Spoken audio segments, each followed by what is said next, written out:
They ripped my dress before the gala, laughing as if it were a joke, their voices sharp with cruelty. "You won't show up now."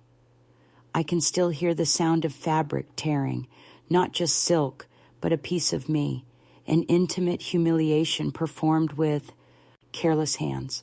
That moment has stayed in my chest like a shard, and even though months have passed, I can feel the jagged edge whenever I breathe too deeply. I am 74 years old now, living in a quiet apartment above a bakery that smells of warm bread in the mornings and burnt sugar at night.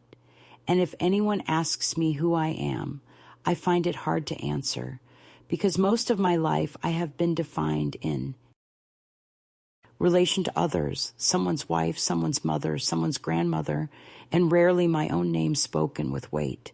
But what happened that night, in the hours before the gala, forced me to look at myself without disguise and to admit that I was not invisible, not disposable, not the afterthought they wanted me to believe I had become.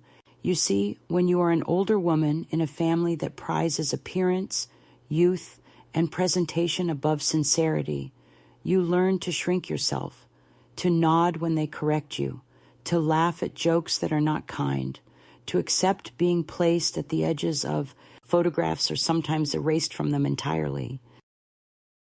My daughter-in-law has always been skilled at this performance of control, her eyes scanning a room like a director, her smile tight and sweet for outsiders, but sharp as glass for me. She was the one who insisted I attend the gala, as if including me would prove to others what a generous and modern daughter she was, caring for the old woman in her husband's family. I had doubts, of course.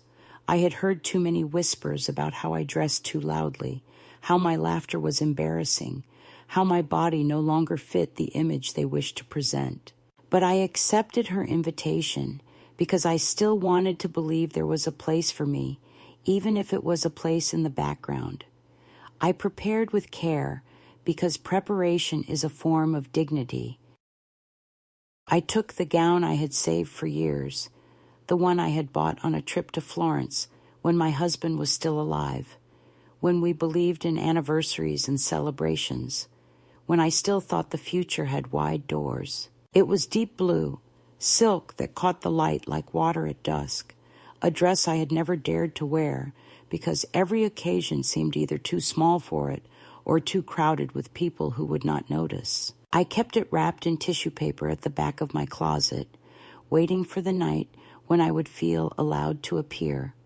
When she said the word gala, something in me rose, and I thought, perhaps this is the moment.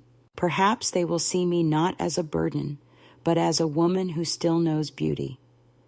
I spent the afternoon getting ready, slowly, deliberately, the way a ritual is done when it matters.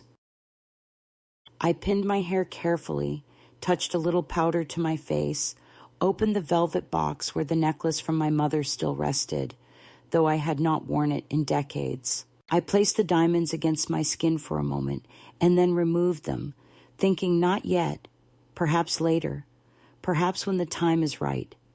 It felt too bold, too radiant, and I have been trained all my life to dim my own light for others. Then, as I stood before the mirror adjusting the silk over my shoulders, she came in. Her smile was already rehearsed, her voice pitched in that falsely casual way that hides intent. She circled me like a tailor, but with none of the tenderness, adjusting the fabric with unnecessary force, her fingers tugging as if the dress were a rival to be subdued. My son lingered at the doorway, silent, his eyes avoiding mine, as though watching would implicate him in something he did not want to acknowledge. And then it happened, the sharp, deliberate pull, the sound of fabric splitting, the gasp that escaped my throat before I could silence it. She laughed immediately, that brittle laugh of hers, and said, "Oh, how clumsy. I suppose you won't show up now. Really, it's for the best. You'd only feel out of place." My son did not move. He did not defend me, did not protest, did not even look shocked. He simply shifted his weight and muttered something about the car being ready. That was the moment, the exact second, when I understood with full clarity that I was not just excluded accidentally, not just overlooked out of thoughtlessness, but actively erased, deliberately diminished. They wanted me not there, not visible, not remembered. I sat down heavily on the chair by the window, clutching the torn silk in my lap, my heart pounding like an old clock forced to run too fast. They left soon after, her perfume trailing behind like smoke, his silence heavier than any insult. I heard the front door close, the car start, the fading sound of their departure, and I sat there alone in a half-ruined gown, with the taste of shame bitter in my mouth. It is a peculiar pain, the pain of being told without words that your presence is not wanted, that you embarrass the very people you gave your body, your labor, your youth to. I wanted to cry, but the tears would not come. I wanted to scream, but my voice stayed locked in my throat. Instead, I folded the torn fabric carefully, as if preserving a relic, because that was what it felt like, a sacred injury. As night fell outside the window, I stared at my reflection, the ruined dress, the tired face, the lines etched by years of service, compromise, silence. I thought of my mother, who had once told me in a moment of anger and love, "Do not let them dress you in shame. Wear your wounds as embroidery. Make them art, not chains." At the time, I had dismissed it as a strange saying, but now it returned with startling clarity, and I realized she had been preparing me for this very moment, when my worth would be questioned not by strangers, but by my own blood. I sat there, 74 years old, abandoned in a room meant to humiliate me, and instead of crumbling into the role they had written, I began to feel something stir, something I had not felt in years, something close to defiance, something close to life. I remained seated long after they had gone, listening to the silence of the house, a silence that was not peace but vacancy, a silence that felt curated for me, like a cage without bars where they had placed me, so I would not interfere with the show. They were about to stage at the gala. For some time, I told myself that perhaps she had been careless, that maybe the dress had torn by accident, that maybe tomorrow there would be apologies and explanations. But even as I tried to invent excuses for them, my body knew the truth, because cruelty has a distinct taste, metallic and bitter, and once you have swallowed it, you cannot pretend it was sugar. I thought about the car engine fading into the distance, about the sound of their laughter in the hallway, about the way my son's eyes avoided mine, and I knew with certainty that this was no mistake, no slip of the hand, no accident of fabric. This was a decision, and decisions carry intention, and intention carries meaning. They wanted me to stay behind.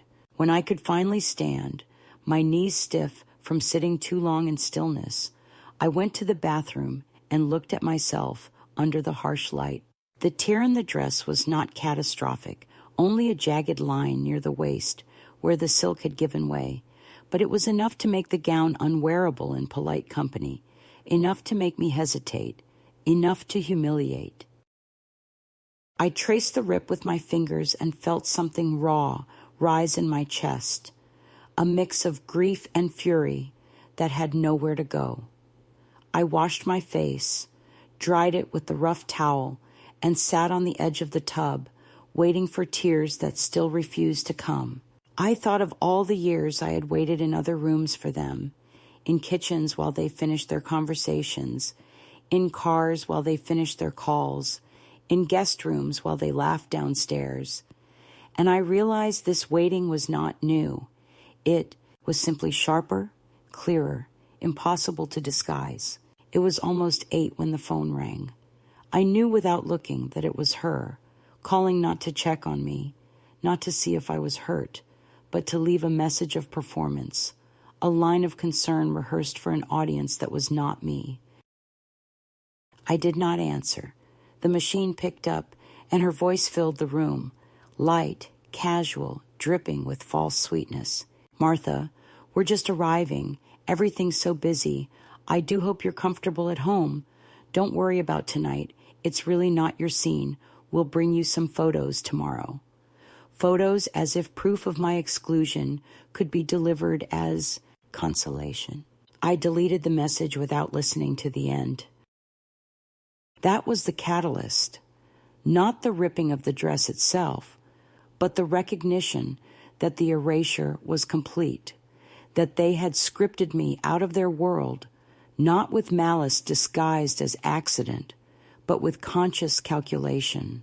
I could feel the weight of years of smaller acts pressing against this one moment, like stones stacked into a wall. The times they told me my laughter was too loud, the times they corrected the way I told a story, the times they reminded me to wear something neutral so as not to clash with the photos, the times they called me mom in public but never mother, as if the softer word would make me less visible. And here it was, all of it culminating in a single act of fabric torn, a single sentence of dismissal, a single ride to a gala without me. I walked back into the bedroom and sat on the chair again, the torn dress draped across my lap like a wounded creature, and I thought, this is the end of something, not the beginning. This is the line that separates what I endured from what I will no longer endure. I remembered my husband's funeral years ago, when my son had stood stiffly by my side, but left early because the reception was too long. And I remembered thinking even then that love had limits for him, that convenience shaped his loyalty. Tonight, the limit was me. Tonight, I had become an inconvenience so large that they had chosen to remove me altogether, like a blemish blurred from a photograph. But something unexpected stirred beneath the sorrow. In the stillness of that empty house, surrounded by the faint echo of their departure, I felt not just pain, but also a strange clarity. If they had abandoned me here, if they had torn my dress and laughed, if they had decided that my presence was a threat to their performance, then perhaps I was free, freer than I had ever been. Because once you are discarded, you have nothing left to lose, and nothing left to lose is a kind of power. I ran my hand along the silk, smooth in places, rough where it had split, and thought, perhaps this dress is not ruined. Perhaps I am not ruined either. Perhaps what has been torn can be remade into something truer. The phone rang again later that night, his voice this time, short, clipped, impersonal. "Hope you're resting. We'll talk tomorrow. We'll talk tomorrow," as if I were a child put to bed before the party, as if he still held authority over my presence, as if his words could contain me. I erased that message too. I stood at the window watching the headlights of cars slide down the street toward the city, toward the gala, toward a night of music and wine and laughter, and I thought, let them have it. Let them stand beneath chandeliers and pretend. Let them smile for the cameras. Let them speak of generosity while practicing cruelty. I will not wait here like a servant polishing silver for a table where I am not invited.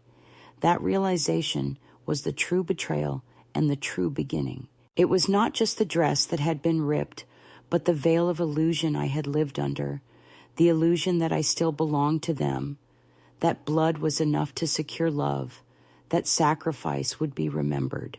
In that moment, I understood that belonging must be chosen on both sides, and they had chosen to exclude me.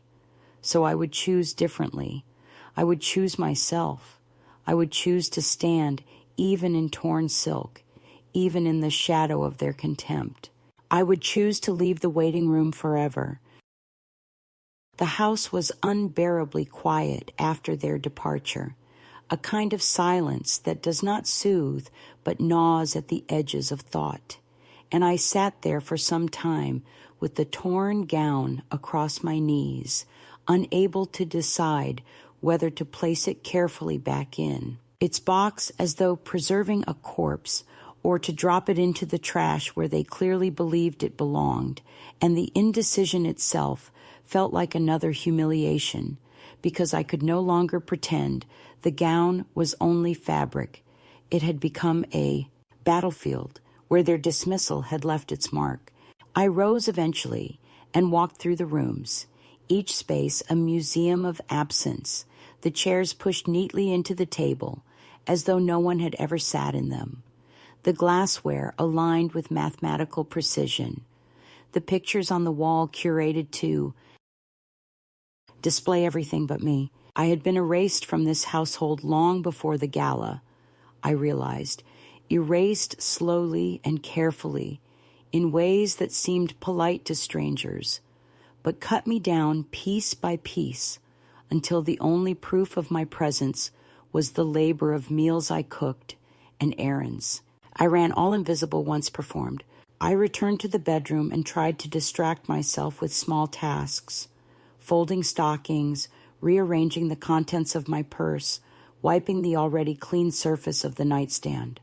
But the futility of these gestures made me feel smaller with each movement, as if I were practicing the role of ghost they had written for me. I sat again and thought about the history of this erasure, how it had not begun tonight but years earlier, when the children were small and my help was tolerated because it was needed, when I was called upon to babysit or drive or pay for what could not be afforded, when I was thanked with gifts that were not meant for me, scented candles with labels still attached, scarves chosen without thought, objects that signaled obligation fulfilled rather than gratitude felt. At the time I told myself it did not matter, that I gave for love and not recognition, but as I grew older, I saw the pattern for what it was. They valued my usefulness, but not my being, and now that my usefulness had diminished, they saw no reason to maintain the illusion. The escalation was not dramatic, not yet, but insidious in its quietness, because once the act of exclusion had been performed, its consequences rippled outward into every corner of the house, every memory I carried, every detail of my own. Reflection? I noticed how the closet space allotted to me was narrow and shadowed, while the rest of the wardrobe gleamed with her dresses in silk and satin, each hanger displaying wealth and youth like trophies. I noticed how the bathroom shelves bore no sign of my presence, no room made for my creams or perfumes, as though even my aging skincare must remain hidden. I noticed how in photographs on the mantel I was missing entirely, not by chance, but by choice, cropped out or never invited into frame. These were not oversights, I realized. They were strategies, rehearsals for the finale enacted tonight when the gown was torn and the door closed behind them. And yet, even in that isolation, I found myself remembering who I once was before their judgment narrowed me. I thought of my first job after school, standing behind the counter of a bookstore, earning too little to live on, but enough to buy the occasional second-hand dresses I wore with pride, because I had chosen them myself.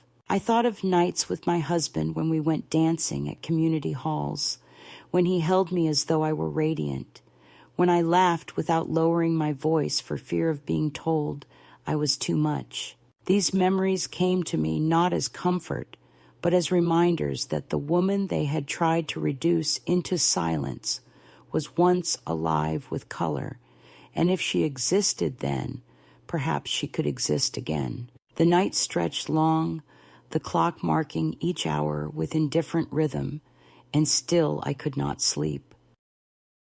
I walked to the window and looked out at the street, the cars parked neatly, the lamplight casting pale circles on the pavement, the distant sound of music from some neighbor's radio. I imagined them at the gala, her dress glittering under chandeliers, his arms stiff around her waist, both of them performing the role of benevolent hosts while I was written out of the script. And then I imagined myself there, not as they would have me, silent, background, invisible, but as I truly am, present, dignified, flawed, but unbroken. The vision was faint, but insistent, and it stirred something stubborn inside me. The escalation deepened when I opened the drawer of the nightstand and discovered the velvet box where my mother's necklace lay. I had hidden it away so long ago, telling myself it was too extravagant for me, that it belonged to another kind of woman, not one who cooked and cleaned and aged into invisibility. But when I touched it that night, the coolness of the diamonds against my skin, I felt a spark of defiance I had not known I still possessed. They had torn my dress, but they could not touch this. They could not erase the inheritance of resilience passed down to me through my mother's hands. I placed the necklace around my neck and looked at myself in the mirror. Even with the torn dress draped loosely, even with my hair undone, even with age marking every line of my face, I saw a woman who had not vanished, a woman who could still enter a room and command attention simply by refusing to shrink. And yet, the doubts returned quickly, like shadows reclaiming light. I asked myself whether I was being foolish, whether appearing at the gala in patched silk and old diamonds would make me a spectacle of pity rather than strength. I asked myself whether the humiliation would deepen, whether they would smirk and say I proved them right, whether the whispers would circle me like flies. These fears were real, and they gnawed at me as I paced the room, but beneath them lay another truth, stronger still. Humiliation had already been inflicted, the wound already delivered, the whispers already spoken in my absence. To appear would not create shame, it would transform it. I remembered then how often I had been told to wait. Wait in the car while they shopped, wait at the table while they conversed, wait at home while they traveled. Waiting had become my role, my prison, my identity, and tonight I understood with clarity that waiting was death in slow motion. I would not wait anymore. Even if I failed, even if I walked into that room and no one looked up, even if they laughed, it would be different because it would be on my terms, my decision, my appearance. As the hours slipped past midnight, I made my choice. Tomorrow I would not hide. I would not stay behind like discarded furniture. Tomorrow I would repair what had been torn, not perfectly, perhaps not beautifully, but sufficiently, and I would wear it with the diamonds as if both fabric and stone had been meant for that moment. Tomorrow I would walk through those doors not to reclaim their approval, for that had already been forfeited, but to reclaim myself, the self they had tried to bury beneath silence and dismissal. When I finally lay down to rest, the dress folded carefully beside me, the necklace still cool around my throat, I felt the ache of years in my bones, but also a strange new steadiness. They had escalated their cruelty by abandoning me tonight, but in doing so, they had escalated something else as well, my resolve. And that, I thought as sleep finally touched my eyes, would be the part they never expected, the part they would never be able to control. The morning after their departure arrived, not with the freshness of new light, but with the heaviness of unfinished reckoning, and I woke as though I had not slept at all, my eyes swollen from holding back tears that never came, my body stiff from lying beside the folded dress and the necklace that still pressed faintly into my throat, like a reminder that dignity, once claimed, does not easily let go. The house was already empty again, for they had left early for errands or appearances, or perhaps simply to avoid the discomfort of facing me after what they had done, and the silence was so thick I could hear the refrigerator hum like a mocking metronome marking the hours of my invisibility. I brewed coffee just for myself, poured it into a chipped cup rather than the pristine set they reserved for guests, and sat by the window, watching the street fill slowly with ordinary life. And in that ordinariness, I felt a strange sense of contrast. The world outside moved on, unaware, unbothered, while within me everything had shifted irreversibly.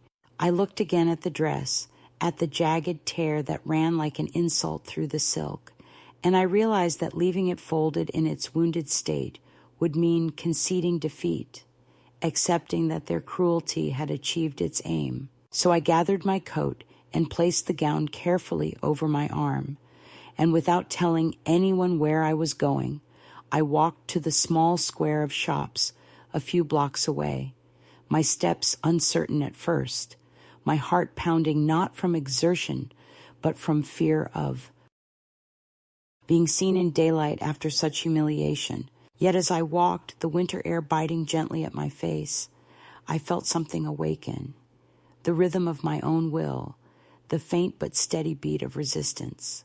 There was a tailor's shop tucked between a florist and a shoe repair, a place I remembered passing countless times but never entering, and when I pushed open the door, a small bell chimed overhead, and the smell of fabric and dust enveloped me. Behind the counter stood a man, older than me, his hands marked with the delicate scars of needles and years, and when he looked up, recognition flickered in his eyes. He remembered me, though decades had passed, because once he had altered a dress for me when I was a bride, and later he had stitched a suit for my husband when we were still building a life together. Time had thinned his hair and bent his shoulders, but his gaze was steady and kind, and when I laid the torn silk before him, he did not laugh or question or pity. He touched the fabric gently, as one touches a wound, and said only, "This can be saved."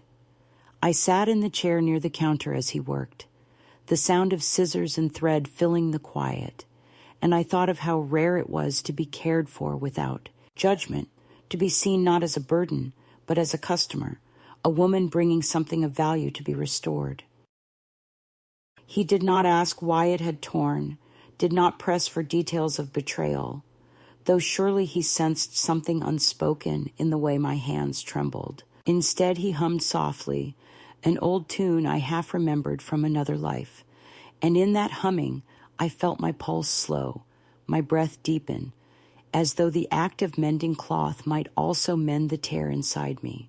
When at last he finished, he held it up for me to see, and though the scar of the rip remained faintly visible, the gown was whole again, dignified, ready to be worn. I thanked him with a gratitude that felt heavier than money, though I paid him from the small purse I kept hidden from my family. And as I left the shop, he said, "Wear it with pride, not apology." Back at the house, I hung the dress by the window so the light could fall upon it, and I placed the necklace beside it. And for the first time in years, I looked at these objects not as relics of a past life, but as instruments of a new one. I did not yet know whether I would have the courage to enter the gala, whether my legs would carry me past their stairs, but I knew now that the choice belonged to me alone. The shift was subtle but profound. I was no longer the discarded mother left behind. I was a woman deciding whether to appear, and that decision, that freedom, was already a form of victory. As the afternoon darkened toward evening, I prepared slowly, not rushing, not performing, but inhabiting each gesture as if it were sacred. I bathed and let the water carry away the residue of shame. I pinned my hair with deliberate care.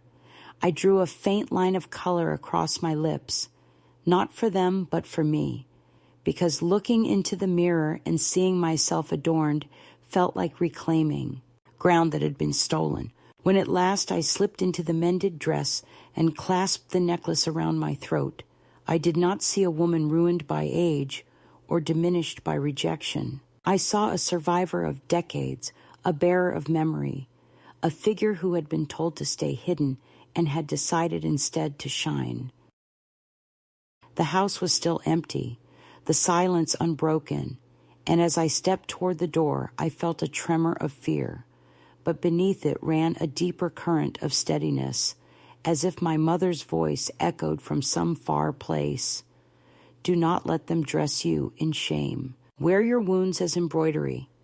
I touched the scar in the silk where the rip had been, and I thought, yes, this is embroidery now, a stitch of defiance, a mark of survival. And so I walked out into the night, not as an afterthought, not as a forgotten relic, but as a woman who had been told no and had answered yes. That was the midpoint of my journey, the moment when silence cracked and agency returned.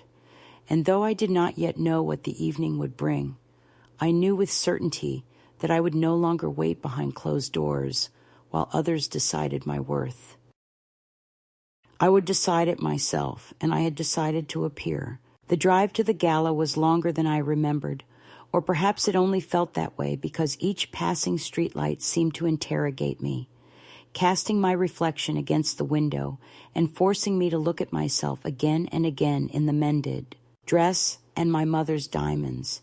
And each time I asked whether I was fooling myself, whether courage was only another word for desperation, whether walking into that room would make me strong or ridiculous.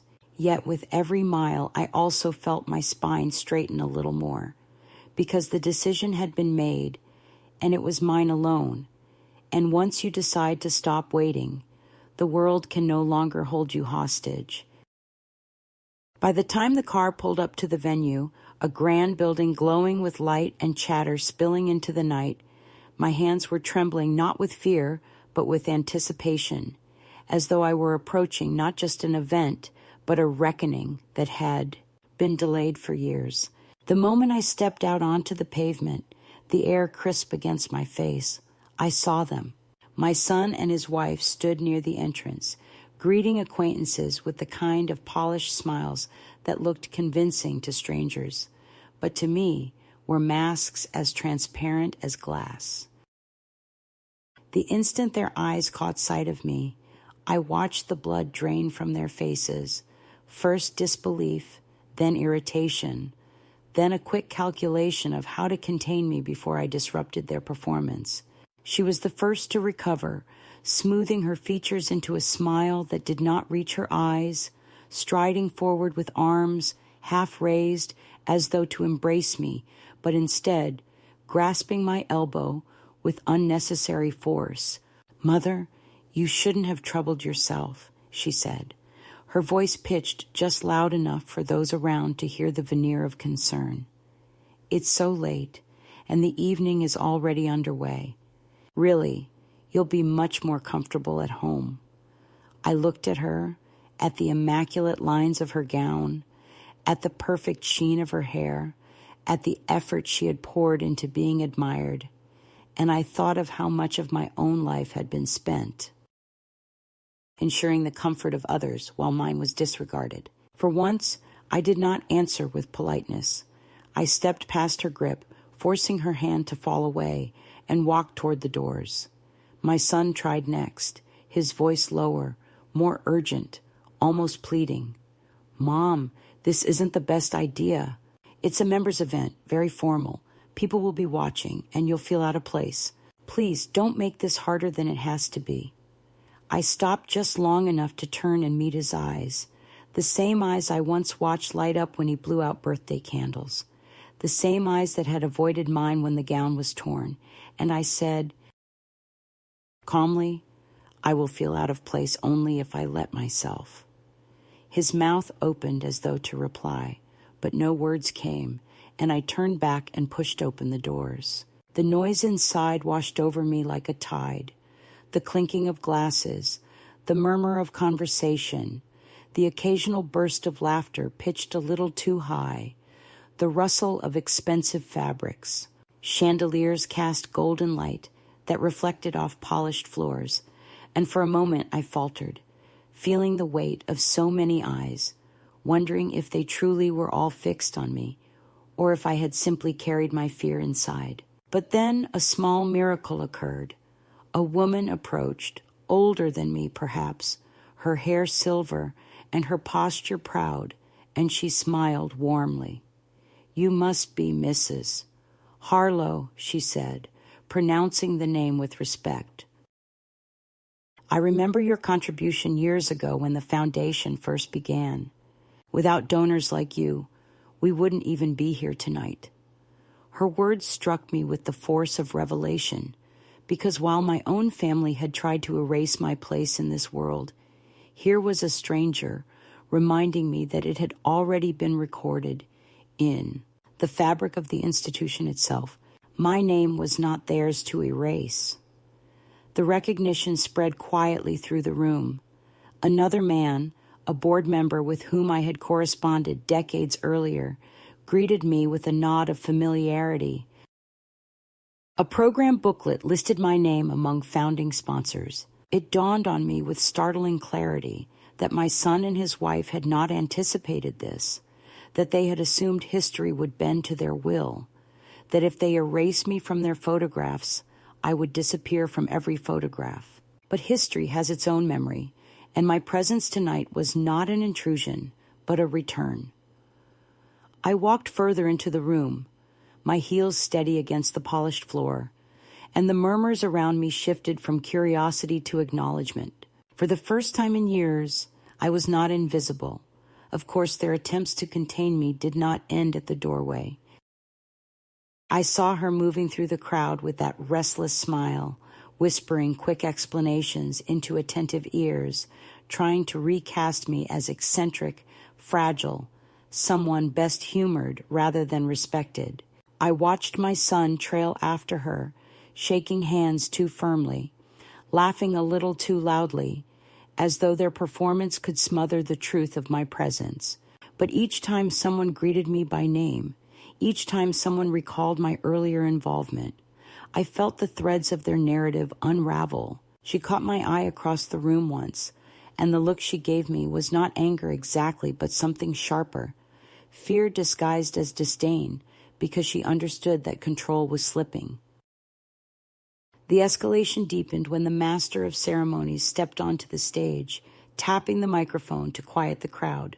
He began to thank sponsors, past and present, listing names with the practiced cadence of someone who had done this many times before.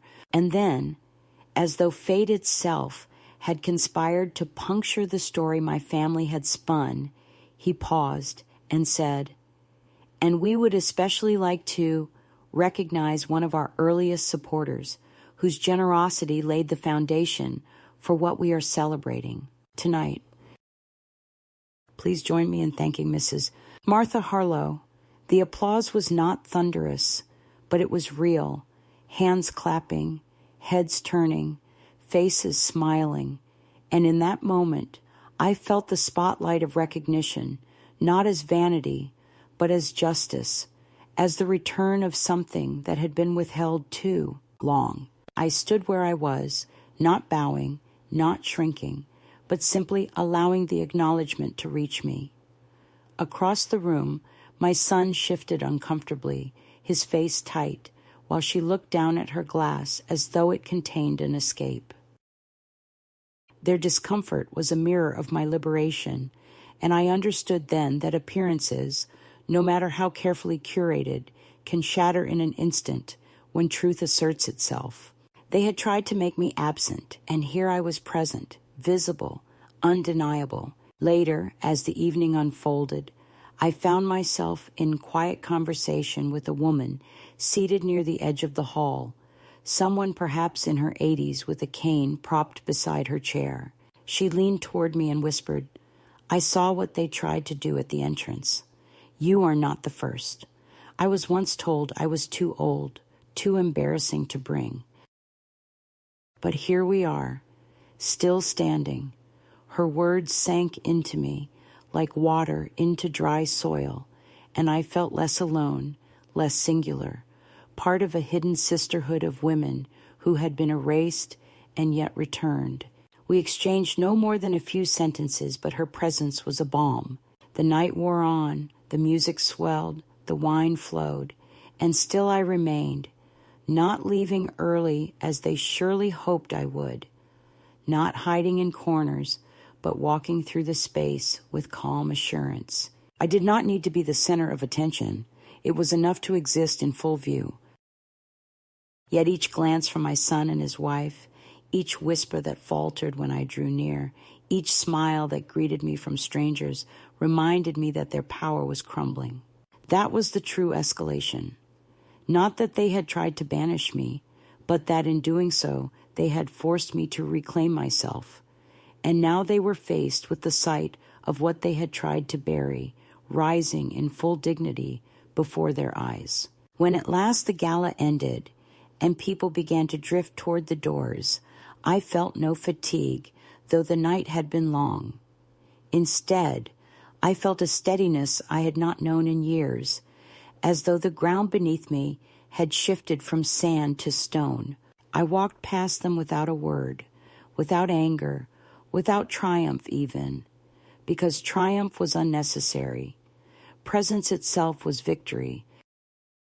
Outside, the cold night air welcomed me like an ally, crisp and sharp, and I breathed it deeply, thinking, they may continue to plot, to whisper, to rewrite, but they can no longer deny that I showed up, that I was seen, that I remained. And that knowledge, that unassailable fact, was the escalation they had not foreseen. Not only had they failed to erase me, they had exposed themselves as people afraid of a woman who simply refused to vanish. When I returned home after the gala, I thought perhaps that would be the end of it, that the victory of simply being present would be enough to steady me and silence them. But in truth, climaxes are rarely born in public applause. They emerge in the core, quiet hours that follow, when the air of performance has faded and only truth remains. For days afterward, the household was brittle with silence, the kind of silence that vibrates with unspoken words. And though my son and his wife went about their routines with studied indifference, I could sense the unease beneath, the awareness that something fundamental had shifted. I moved through the rooms deliberately, not rushing, not hiding, claiming space as though it were mine by right, because it was, and each small act, pouring tea in the good porcelain, sitting at the head of the table rather than its margins, leaving the necklace out in plain view, was a declaration that the woman they had tried to erase was no longer compliant in her own disappearance. But it was not enough to live in defiance within the walls of a house where they still sought to diminish me. The true climax required more than survival. It required action, a gesture irreversible, one that would mark the boundary between the years of erasure and the years to come. It arrived almost without planning, on a morning when the mail brought a letter from the foundation thanking me formally for my attendance at the gala and for my historic contributions, enclosing a photograph in which I stood at the center of a group of donors, visible, undeniable, smiling not because I had been allowed, but because I had claimed. I held that letter in my hands, and something inside me hardened into resolve. I would no longer live in their house of shadows. I would no longer be their secret, their inconvenience, their hidden labor. I would live openly, visibly, on my own terms. So I began quietly gathering what was mine, the books I loved, the photographs where I was still present, the jewelry that had belonged to my mother, the clothing that carried memories of a self they could not erase. I did not announce it, did not ask permission, because asking would have meant acknowledging their authority, and that authority had expired. When my son noticed and asked hesitantly what I was doing, I told him simply, I am preparing to live where I am not erased. His face registered shock, confusion, perhaps even a flash of shame, but he said nothing, and in his silence I recognized again the same weakness that had allowed her cruelty in the first place. The final act came when I signed the lease on a small apartment above the bakery, where the scent of bread greeted me each dawn. It was not grand, Not the kind of place that would impress their circle, but it was mine, and within those walls, my existence required no justification. On the day I left, I dressed not in mourning, but in celebration. The mended gown once more, the diamonds at my throat, the very symbols they had tried to use against me, now reclaimed as emblems of survival. I walked out carrying my suitcase with the steady dignity of someone who chooses departure rather than waits for exile. And I knew that though they might speak of me with disdain, though they might reduce my story to whispers of eccentricity or stubbornness, the truth was carved in stone. I had walked out by choice, and choice is power. The climax, however, was not the leaving itself, but the act that followed. I returned to the foundation with the photograph they had sent me and offered them a donation in my own name, modest compared to what I had once given, but enough to be acknowledged. I asked that the plaque in the entryway, long tarnished, be polished and displayed again, not hidden behind newer names. And when the director thanked me, I said clearly, "Do not thank my family. Thank me." I gave, and I still give that sentence, spoken aloud in a public office, felt like a blade cutting through years of silenced identity. It was irreversible, a statement that restored me to history and denied them the ability to rewrite it. In that moment, I felt no rage, no bitterness, only a calm clarity, as if all the years of swallowing indignities had crystallized into one unshakable truth. I exist, and my existence is not negotiable. The woman in the mirror who once doubted her worth, who thought the torn dress was a death sentence, was gone.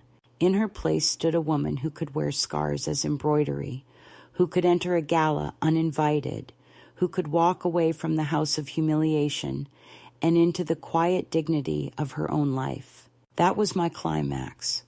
Not a shout, not a storm, but a steady flame that could not be extinguished. In the weeks that followed, the noise of their house receded like a bad dream, and the sounds of my own life grew distinct and almost sweet.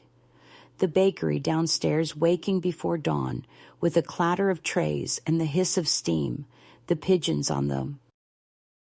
Ledge bickering like old men, the radiator ticking its steady reassurance. And in that modest chorus, I learned a new way to measure time that did not depend on anyone else's schedule or approval. I rose early because I wanted to feel the first heat. Of bread through the floorboards, I walked to the tailor with a tin of tea biscuits and found him mending a hem with the same reverence he had given my dress.